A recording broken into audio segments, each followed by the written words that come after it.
તો એક મહત્વના સમાચાર પ્રાપ્ત થઈ રહ્યા છે. ખાસ કરીને વાત કરવામાં આવે તો વાઘોડિયાના ધારાસભ્ય મધુ શ્રીવાસ્તવે ફરી એકવાર હુંકાર કર્યો છે. આગામી ચૂંટણીમાં બાહુબલીની જરૂર છે.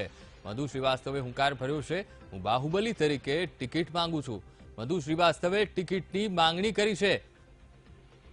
તો વાઘોડિયાના ધારાસભ્ય છે મધુ શ્રીવાસ્તવ, જેમણે ફરી એકવાર હુંકાર કર્યો છે. તો આગામી ચૂંટણીમાં બાહુબલીની જરૂર છે અને તે બાહુબલી હું છું અને બાહુબલી તરીકે ટિકિટ માંગુ છું. મધુ શ્રીવાસ્તવે આ પ્રકારનું નિવેદન આપ્યું છે અને ટિકિટની માંગણી કરી છે. સાથે જ કહ્યું કે દેશની સેવા કરવી છે, માટે ટિકિટની માંગણી કરી રહ્યા છે ધારાસભ્ય મધુ શ્રીવાસ્તવ.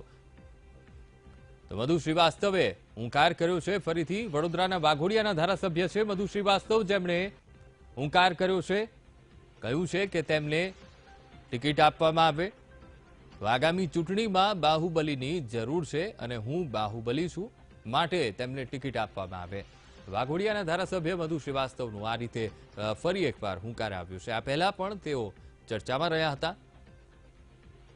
તો મધુ શ્રીવાસ્તવ વડોદરાના વાઘોડિયાના ધારાસભ્ય છે અને અવારનવાર આ પ્રકારના નિવેદનો આપીને ચર્ચામાં રહેતા હોય છે. ત્યારે ફરી એકવાર તેમણે આ ચર્ચાસ્પદ નિવેદન આપ્યું છે. તો આજ મુદ્દે સંવાદદાતા માનુ ચાવડા લાઈવ જોડાઈ ગયા છે. જી માનુ, વડોદરા વાઘોડિયાના ધારાસભ્ય મધુ શ્રીવાસ્તવે ફરી એકવાર નિવેદન આપીને ચર્ચામાં આવ્યા છે અને કહી રહ્યા છે કે પોતે બાહુબલી છે.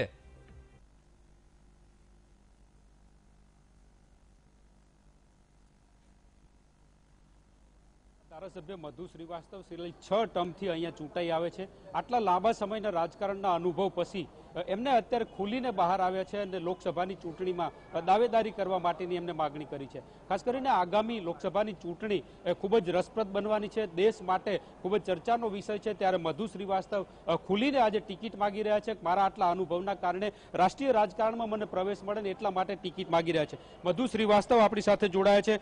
મધુભાઈ, શું કહો છો? બાહુબલીની જરૂર પડવાની છે, બાહુબલી ચૂંટણી લડવા માંગે છે લોકસભાની. હું વડોદરાની સીટની માંગણી કરી રહ્યો છું કે છેલ્લા 6 ટર્મથી હું ધારાસભ્ય બન્યો છું. 2 ટર્મ મેં વડોદરા શહેરમાં કોર્પોરેટર તરીકે રહ્યો છું અને આ 35 વર્ષથી લોકોની સેવા કરતો આવ્યો છું. નિસ્વાર્થ, નાત જાત ભેદભાવ વગર લોકોની સેવા કરતો આવ્યો છું.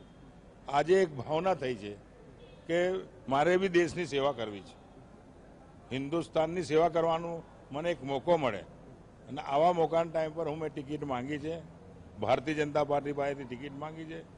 મને ટિકિટ આપશે એવી આશા છે. મને મારા ગુજરાતના અંદર 6.5 કરોડની જનતામાં 1 કરોડ અમારા ઉત્તર ભારતીય લોકો રહે છે, એમની બી સેવા કરવી છે. અને ઉત્તર ભારતીયના લોકોમાં યુપી, બિહાર, મધ્યપ્રદેશ, ત્યાં બી મને સેવા કરવાનો મોકો મળે, એટલા માટે હું આ સંસદની સીટ માંગી રહ્યો છું. મધુભાઈ, આગામી સમયમાં બાહુબલી લોકોની જરૂર પડવાની છે. બાહુબલી સાંસદો ચૂંટાઈ આવે એના માટે થઈને મધુભાઈ કેવી રીતે ટિકિટ માંગી રહ્યા છે? હવે તમારા મીડિયા દ્વારા અને લોકો દ્વારા મને બાહુબલી કહે છે તો હું બાહુબલી છું. ભાઈ, તમે લોકોએ બાહુબલી બનાવ્યો, હું બાહુબલી છું. બાહુબલી તરીકે હું ભારતીય જનતા પાર્ટી પાસે હાથ જોડીને ટિકિટ માંગવાના પ્રયાસ કરવાનો છું કે મારે દેશની સેવા કરવી છે, નિષ્ઠાપૂર્વક કરવી છે. જીવનમાં મનુષ્ય અવતાર લીધો છે, કંઈક કરીને જવું છે. તો ગુજરાત રાજ્યના અંદર તો 6 વખત ધારાસભ્ય બન્યો છું, લોકોની સેવા કરી છે. પણ મારે હિન્દુસ્તાનના અંદર બધા જ રાજ્યોની દેશની સેવા કરવી છે, એટલે સંસદની ટિકિટ માંગી રહ્યો છું. ભારતીય જનતા પાર્ટી ટિકિટ મને આપશે, મને આશા છે. હું લડીશ, જીતીશ અને જીતીને બાહુબલી તરીકે નરેન્દ્ર મોદીના સાથે રહીશ. રંજનબેન હોય, ભાર્ગવ ભટ્ટ છે, ભરત ડાંગર છે, આવા નેતાઓ જે લાઇનમાં છે, એમાં બાહુબલીને ટિકિટ મળશે અથવા તો પાર્ટી આના માટે વિચારશે, એવું શું કહો છો? ટિકિટ માંગવાનો બધાને હક છે, માંગી શકે છે. મારો હક એ જ છે કે ભારતીય જનતા પાર્ટીમાં જ્યારથી પ્રવેશ્યો છું, જ્યારથી ભારતીય જનતા પાર્ટીમાં રહ્યો છું, 1 રૂપિયાનું કરપ્શન નથી કર્યું, મારા કાલી ટીલી નહીં વાગી, ભારતીય જનતા પાર્ટીને કોઈ ખરાબ કરવાના પ્રયાસ નથી કર્યા. મેં શુદ્ધિકરણ રહ્યો છું ભારતીય જનતા પાર્ટી અને ભારતીય જનતા પાર્ટીને વધાવતો જ ગયો છે. એના માટે મારો હક છે, એટલે ટિકિટ માંગી રહ્યો છું. મધુભાઈ, ખાસ કરીને અહીંના ધારાસભ્યો જે સંસદની બેઠક વિસ્તાર આવે છે, એટલે સાવલી હોય, વાઘોડિયા હોય કે વડોદરાના, કેટલો સાથ મળશે? બાહુબલી કેવી રીતે ખરેખર બાહુબલી બનીને જીતીને આવશે?